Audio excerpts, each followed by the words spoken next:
What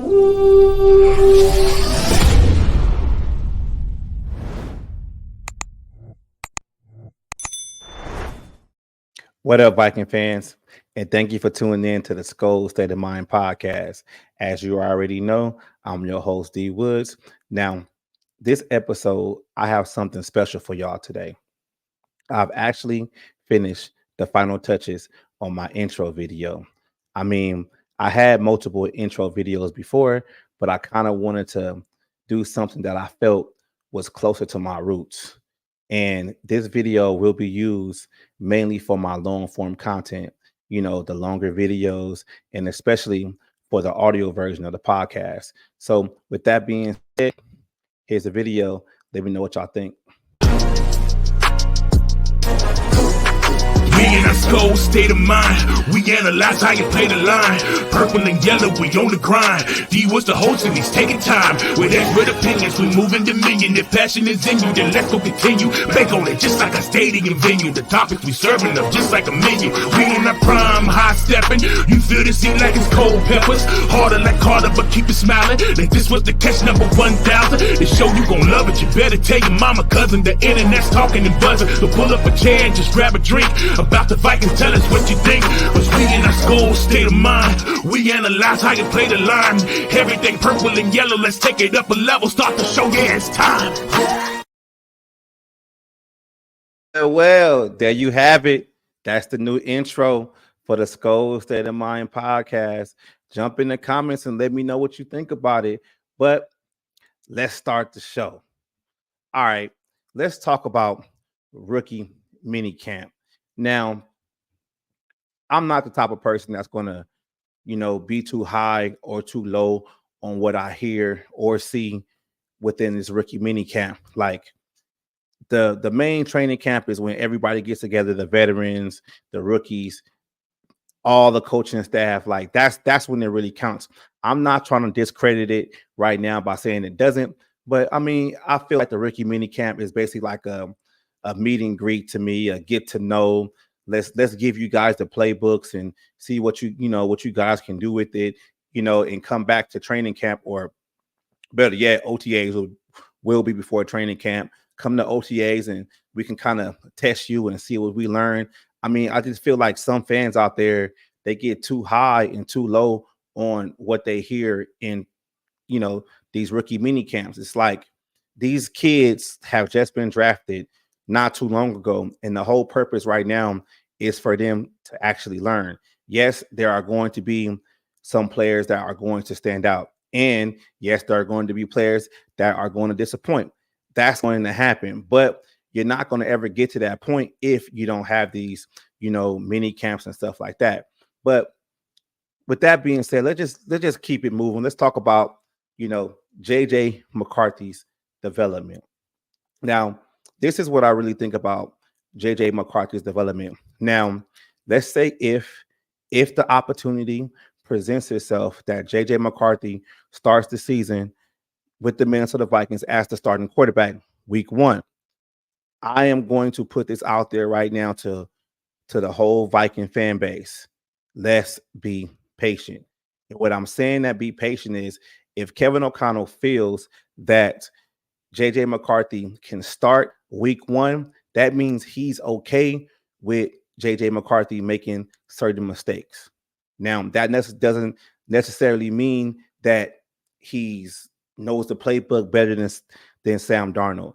That doesn't necessarily mean that he's not going to go out there and make mistakes.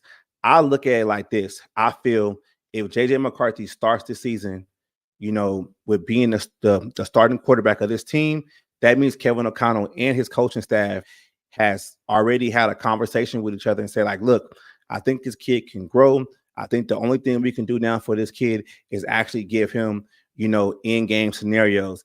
And if he makes, wrong decisions, we're able to dial it back and actually coach him so he can kind of learn, through the process. That's what I need to nail with my Viking fan base, is that if JJ McCarthy starts, I'm going to say it again, if he starts, that means Kevin O'Connell is okay with him making mistakes throughout the season. And if he does start, I don't see the Minnesota Vikings pulling him if he plays bad, and that would be the red flag. Both instances. If JJ McCarthy starts, he plays bad, and then he gets pulled. Like let's just. I just hope that shit doesn't happen. But let's keep it moving. So since we're talking about the offense, let's talk about wide receiver 3. Now, if you guys been paying attention to my other videos, you guys already know like I'm real high on Hunter Renfrow becoming the wide receiver 3 for this team. My reasoning, I'm gonna say it again, is I feel like he can be a value wide receiver 3. You got some people out there talking about Michael Thomas and Randall Cobb and all these other guys. Like, I want a guy that's going to solidify the wide receiver 3 position. And I feel like he gives this team something different, with wide receiver 3. I'm not big on Brandon Powell. I think Brandon Powell is a wide receiver 4. I feel like he's a gadget guy. He does have value on this team, but looking forward, I think one of the biggest holes as of right now is wide receiver 3. And I really hope that the Minnesota Vikings bring in someone like Hunter Renfrow to solidify that position. Like, I just think like you never know with the NFL and the way the NFL is going, stretching the season out with 17 games and 18 games maybe in the future, you're going to need guys that's going to be able to step in different roles and excel. And I really feel like Hunter Renfrow is that person. If something happened to Justin Jefferson, then that depth chart moves up. Then Addison is number 1, Hunter Renfrow is number 2, and so on and so forth. So I really like what he can bring to this team. But let's get to this main topic that, it's on the headline for this video. Brian Flores staying. Yes, I believe Brian Flores is going to stay for the long haul. And why I say that is because I look at the way the Minnesota Vikings went through the draft in draft and defense. I can see Brian Flores' fingerprints all over this offseason concerning the defensive players. And I look at it like this. You don't necessarily do that when you're trying to leave this team to get a head coaching job the next year. I think Brian Flores wants to build something here with KOC and the Minnesota Vikings. And I think they are a perfect match for each other.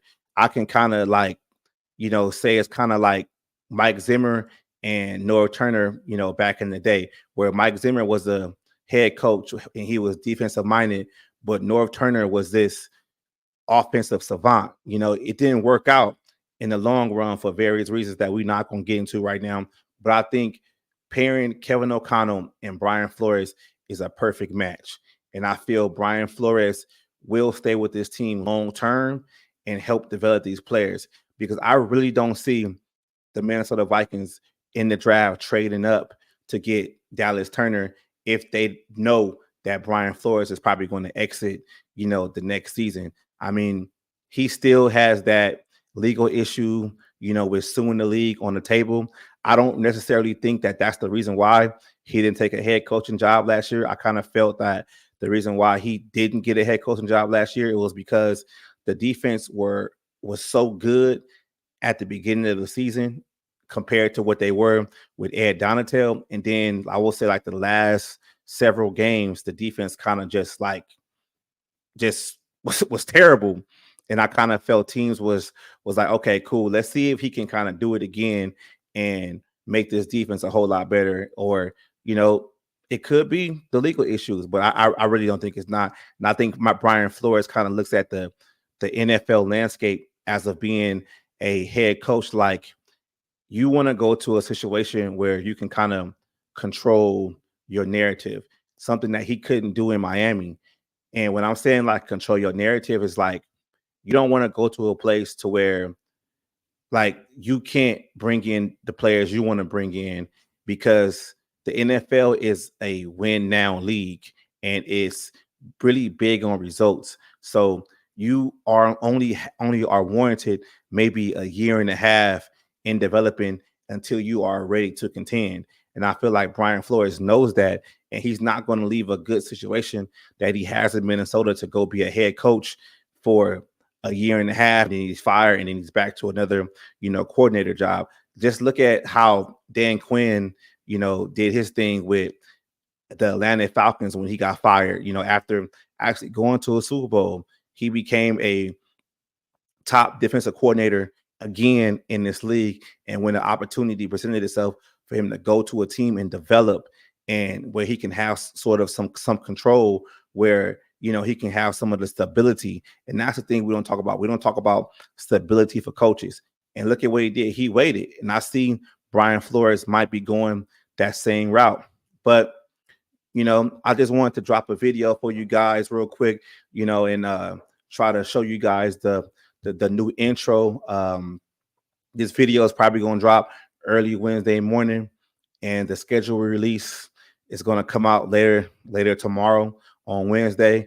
I will be dropping a video Wednesday night, explaining what I think about the schedule release. I hope that the Minnesota Vikings will be playing the Atlanta Falcons the first week of the season. We don't know. We might know midnight sometime, but you guys already know how I ended. I thank you guys for really, subscribing to the channel, and, Skol, baby.